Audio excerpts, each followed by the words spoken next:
What is up, everybody? Today we are doing another 4-round Superflex rookie mock draft, and I have another special guest today.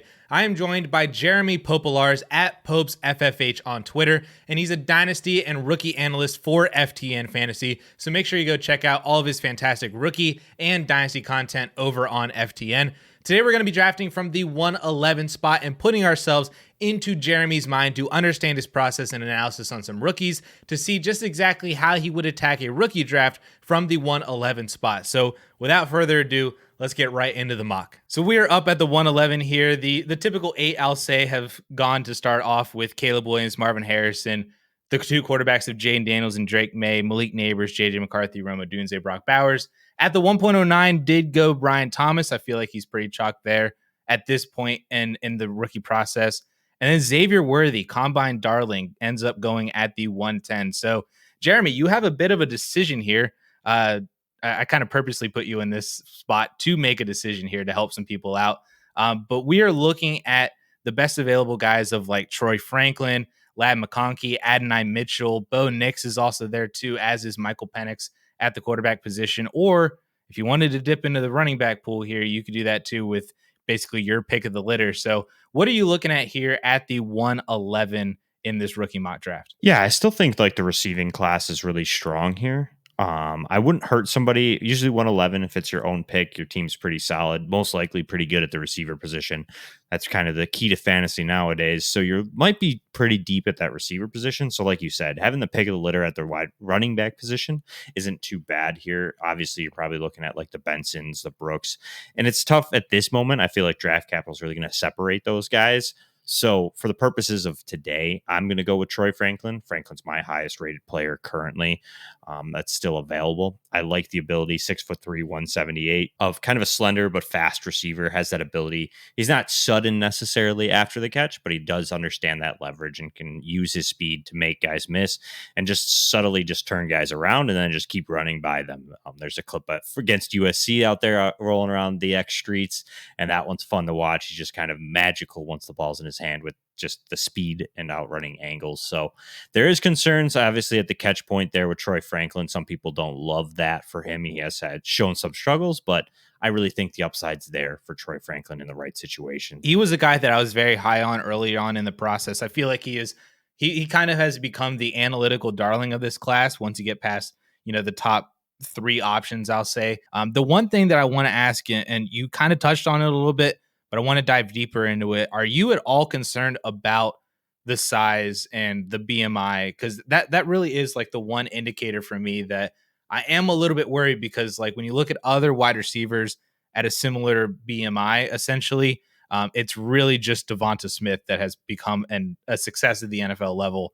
I don't know if I'm assuming by taking Troy Franklin, you're not concerned about that, but is that something that's in the back of your mind a little bit? The way that I've started to really look at this, and it's only been a couple outliers, so it's not set in stone just yet, but I do believe the game's changing a little bit. And I think these smaller players, not necessarily smaller, but the smaller BMI type of players aren't necessarily as outcast as they have been in the past. I think the game's a little bit not softer, but like softer. Like they're still out there hitting, there's still injuries, there's stuff like that, but the game is favored to the offensive player heavily now. There's less of those hard hits in the secondary and stuff like that. So these smaller receivers have an ability to kind of protect themselves a little better and last and in the game. So I'm not overly worried. He does look very scarily slender out there sometimes, but he's proven to stay healthy. So that's a good indicator. And like you said, I think he's closer to Devonta Smith than the rest of those guys. He is taller. He is slender. I think he's kind of going to fall into that Jordan Addison category too. Addison's probably somewhere in that BMI discussion as well. Not as tall, but still in that slender type of build. And the NFL, I think, is going to take him high enough. I think he's going to end up in the second, like the later half of the first round. You're looking at probably Kansas City, maybe Buffalo, somewhere that they're going to have a pretty high powered offense, and they'll be able to use him in a field stretching type of role a little bit more than the underneath stuff where you'd maybe get a little bit more concerned with taking maybe some hits from linebackers and stuff, taking a hit from the DB or not. Either that or they're going to have to catch him first. Maybe he's going to be Jalen Waddle and just run away from everybody. All right, Jeremy, what we're up again at the 211 here. A whole bunch of players obviously have gone the whole round in between us, but it was basically a mix of wide receivers and running backs. McConkey, Mitchell, Roman Wilson, and Keon Coleman. all went at the wide receiver position. The top 5, I feel like, running backs at this point have all gone in Benson Brooks, Corum, Wright, and Braylon Allen. Michael Penix and Bo Nix snuck in there too. So we have another tough decision here at the 211. We have best players available like Marshawn Lloyd and Bucky Irving, Ray Davis, Will Shipley, Audric Estime at the running back position. Xavier Leggett, Ricky Pearsall is there, Jalen Polk, Devontae Walker, Malachi Corley. Or we have, if you wanted to dip into the tight end pool here, tight end 2, Jatavian Sanders is sitting there at the 211. So whole bunch of players for you to go with, but which direction are we looking at here? I really feel like this is kind of like you said, the 5 running backs are gone. You're really at that questionable tier in the wide receiver position. You're starting to get a lot of guys that have question marks. Legette's off a big breakout year, but that was like his only production year. Like Pearsall didn't really produce a lot, but the combine and kind of the tape, you show he can play, but like, where's he really going to fall here? So like you said, I think I'm going to dip into that tight end position. I think I'll go Jatavian Sanders here at 211. I like what Sanders brings to the game. I really feel like currently we're going to have to really see where he falls. So we're a little early here to just see where he lands as far as the draft goes. And like tight ends for me are very landing spot dependent. You really need an offense that they're kind of either the second or third target in a creative way to get them touches, as well as kind of just a productive offense. They're going to score touchdowns. Really, a lot of the tight ends are kind of touchdown dependent, or they have to be a key factor in that offense. So I feel like with how strong last year's tight end class is, you're looking at not really many areas of teams that need tight ends. You even have the free agency classes filled a lot of voids as well. So Jatavian Sanders is really going to be touchdown dependent, but currently as a pure standpoint of the player and the skill level and what he's done in college, I like him here. He's a guy that can stretch the field, stretch the seam. He's got that speed and acceleration off the line. He can kind of run a decent amount of routes. He's not the most polished route running as a tight end, but enough to be effective at the NFL level. And what's really good about him is he's kind of got that Jonnu Smith where you can kind of get him the ball in screens and a lot of like the kind of underneath stuff and get him slipped free. And he runs after the catch really well for a tight end. It does really feel like that Sanders is just kind of slipping under the radar because of all the attention that we're giving to Bowers. I do feel like he is a tight end that feels very Sam Laporta-y, where it's like at this stage last year, Sam Laporta had his truthers, he had his believers, but he didn't really catch on a whole lot of steam until we kind of got more into April. And then the NFL draft, he got taken early second round, and then gained a lot of steam throughout the summer as a potential breakout candidate.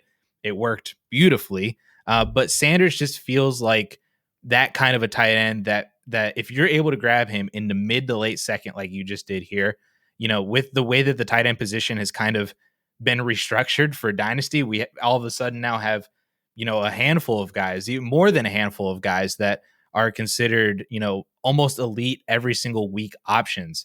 That taking a shot on a Jatavian Sanders there in the late second is something that I think should not be understated on how important that could be if it actually does hit. So up again at the 311, bunch of wide receivers went in between our last pick with Jatavian Sanders, and then 4 other running backs in Bucky Irving, Will Shipley, Marshawn Lloyd, and my guy Ray Davis. So you have again another decision here, but there's just a bunch of dart throw players that you could take here. You're looking at Audric Estime, Spencer Rattler, Brennan Rice, Malik Washington. Matt, who we had on earlier, was propping up Isaiah Davis at this point. Jacob Cowing, I know that we noticed he was down on the list as well too, is also available. But we're in dart throw territory here, Jeremy. So who are you looking at here and eyeing up before the NFL draft? There's some players here that are really available. I really like Jacob Cowing here as an option potentially at the receiver position, a little undersized guy, 5'8", 157, but he's been a quick separator, really productive at Arizona. But I'm going to go with Audric Estime. We haven't dipped into the running back position yet for this specific team. I feel like there's not a big drop off. I feel like it's a bunch of kind of just guys at the running back position, really, and it's going to kind of be pick your poison. But Audric Estime is a big-bodied guy who likes to run north and south, and once he gets going north and south, look out, he's going to lower that shoulder and runs really well behind his pads. Really, though, is surprisingly athletic. Like, you turn on the tape, he moves well laterally, not like Blake Corum laterally, but for a big guy who's over 220 pounds, he can get moving sideways as well. It kind of makes some guys miss when needed. I really think he's kind of getting slept on. He's going to get that, like everybody's already counted to, the Kyron Williams sleep because he ran that 4.7 at the combine. I'm not overly worried. Just turn on the tape. He doesn't have the long speed. I would have told you that. I wouldn't have been surprised. I would have probably expected like 4.5, not 4.7. 4.7 was really bad, but like, I wouldn't have expected anything crazy out of him. But he's quick. He's bursty in the short areas of the field. Whoever drafts him is going to kind of use him similar to like a Gus Edwards, kind of a short area, pound it down your throat, early down type of runner, maybe a touchdown producer. We've seen Brian Robinson kind of have that role in Washington and be productive here for a few seasons. We've seen Derrick Henry do it for so long, not really catching passes. Not that he's going to beat Derrick Henry, but we've seen some of these roles. Jordan Howard's probably a good comp somewhere in there, kind of a early down runner that scores some touchdowns in the right offense. At the current moment, I like the profile. I think that there's a little bit more to his game than people are going to give him credit for. And I personally just really like him as a runner. He's a fun guy to watch on tape. Estime to me just seems like a guy that I'm going to have a lot of after rookie drafts because I feel like people are sleeping on him.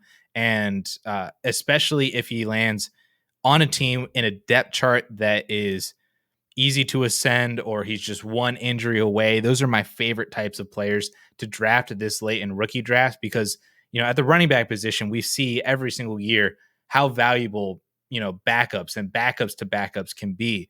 And that is exactly what I think Audric Estime can do is like a Zach Moss kind of a player, where if the starter really goes down for a long period of time, Estime has that role and he could be extremely valuable for you and help you win a championship or buy you those wins to get to a championship. And that, I could not agree more that on Audric Estime here. I love this pick. But all right, final pick here at the 411, still in dart throw territory. We just got a bunch of names here, basically, of late round dart throws. And I feel like you could probably go with a number of different guys. But if you really had your sights set on one specific dart throw here to end it, where are you looking at here, Jeremy? I mentioned it with the last pick. I kind of like to throw some darts at running backs this late in rookie drafts, especially if I'm drafting at 11. Likely I was a pretty viable team here. I'm probably decent at wide receiver would be my guess. So I'm going to go with Rasheen Ali here. He's a guy that I've watched for the past few seasons, really have liked him out of Marshall. He's a guy that currently we don't have many metrics on because he did get hurt at the Senior Bowl, an upper body injury there. But when he was there in the early portions of the practice, he kind of was popping. A lot of stuff was coming out, pretty good stuff on him there. He's an explosive runner, has some really high-end speed, a little bit of a leaner frame. He is of taller stature at 6 foot, but 211. So he's a little lean, still over the thresholds that we're really looking at when we're talking about kind of the prototypical NFL running back. Kind of gives me a little bit of like a Mixon-y vibe. He kind of just a upright type of runner. He's probably not as powerful as Joe Mixon was in his prime, but really a guy that kind of can, once he gets to the edge, can kind of take it to the house. He does well as a receiver, and he's just a do it around kind of all purpose type of guy. Can kind of get those nitty gritty runs as well. Does struggle a little bit with some vision issues, some inconsistency, but he has missed some time with the knee injury and then some other injuries along the way there at Marshall. But at the current moment, I'm hoping he gets a decent landing spot, and could it be one of those kind of risers that we see here in the later half of the season, or maybe he's an injury early in the season and he can step up, maybe give us like a Jerome Ford type of production or something if he's behind one of the bigger named guys. When you look at the 2 full seasons that he played at Marshall, absolutely insane. I mean, as a sophomore, 1,400 yards, 23 rushing touchdowns on top of adding another 45 receptions through the air. Got hurt as a junior, but then came back as a senior, another 1,100 yards, 15 rushing touchdowns, 28 receptions. Like, these are the types of players and profiles that you're looking for. Are these players that, especially in the 4th round of rookie drafts, like if you show pass catching ability, especially at the level that he has shown with 45 and 28 receptions in 2 full years of college, that is an ability that gets you on the field over other players, as backups on your team, right? That is something that makes you more valuable in a PPR setting for fantasy football, because even if you're not being the main, 2 down pounder, if in a committee, if the starter gets hurt, you're still catching passes, and that makes you viable, kind of like a like a Gio Bernard kind of sense where, he's making more of his money through the air than he is on the ground. But anything that he gives you on the ground is also just kind of the cherry on top. That is Ali's game, to me. And another player that is kind of on my short list of running backs that I'm paying attention to on day 3, just to really see where he goes. So another one that, you took Estime and Ali. That's just perfect for me. You're singing my song.